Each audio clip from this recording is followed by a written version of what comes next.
जिसका इंतजार पिछले कई वर्षों से किया जा रहा था, वह अब खत्म होने वाला है, क्योंकि भारतीय बाजार में मुद्रा का डिजिटल रूप होने वाला है। वित्त मंत्री निर्मला सीतारमण ने 1 फरवरी को केंद्रीय बजट 2022 पेश किया था, जिसमें उन्होंने डिजिटल रूपी का भी अनाउंस किया था। उन्होंने बताया कि भारतीय रिजर्व बैंक RBI 2022-23 में central bank digital currency CBDC launch करेगी, जो भारतीय मुद्रा का डिजिटल रूप होगा। सीतारमण ने बताया कि यह करेंसी ब्लॉकचेन और दूसरी तकनीकों के इस्तेमाल से उतारी जाएगी। बिटकॉइन और ईथर जैसी क्रिप्टो करेंसी भी ब्लॉकचेन पर काम करती हैं। आइए जानते हैं कि यह डिजिटल रूपी या CBDC क्या है और यह करेंसी कैसे काम करेगी।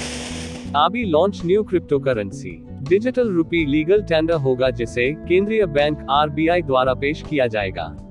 यह डॉलर, पाउंड या भारतीय रुपए की तरह फिएट मुद्रा होगी, मगर इसका रूप अलग होगा। यह वैल्यू में भी रुपये के जैसा ही होगा, बस यह सिक्के या नोट की जगह पर डिजिटल रूप में मौजूद होगा।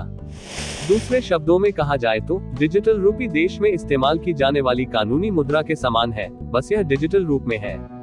RBI 2022-23 तक डिजिटल रूपी या CBDC पेश करेगी, जो ब्लॉकचेन और दूसरी तकनीकों के इस्तेमाल से बनाई जाएगी। CBDC या डिजिटल रूपी लीगल टेंडर का डिजिटल रूप है, जो केंद्रीय बैंक के कंट्रोल में होगा।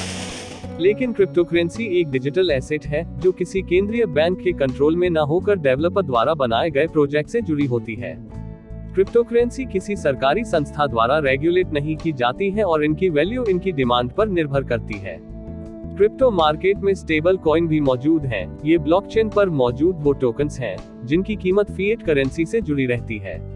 उदाहरण के तौर पर टेदर USDT एक स्टेबल कॉइन है, जो डॉलर की वैल्यू पर सेट है, मगर यह भी फिएट करेंसी की तरह सेंट्रल बैंक के कंट्रोल में नहीं है।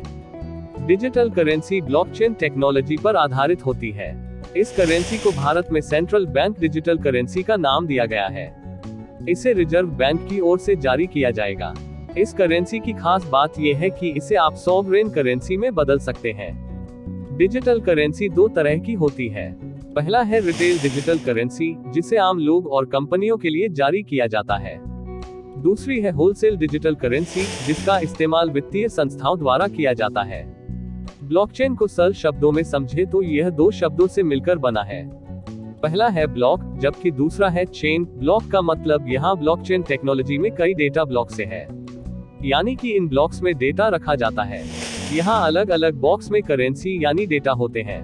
अलग अलग बॉक्स में करेंसी के होने से यहाँ डेटा की एक लंबी चेन बनती जाती है। जब कोई नया डेटा आता है, तो उसे एक नए ब्लॉक में रिकॉर्ड किया जाता है। जब कोई ब्लॉक डेटा से भर जाता है, तो इसे पिछले ब्लॉक से जोड़ दिया जाता है। इसी तरह सारे ब्लॉक्स एक दूसरे से जुड़े रहते हैं। ब्लॉकचेन टेक्नोलॉजी एक तरह से एक्सचेंज प्रोसेस में काम करती है। यह डेटा ब्लॉक पर काम करती है। हर ब्लॉक एन्क्रिप्टेड होते हैं और एक दूसरे से इलेक्ट्रॉनिक रूप से जुड़े होते हैं। इस तकनीक का सबसे पहले इस्तेमाल 1991 में हुआ था।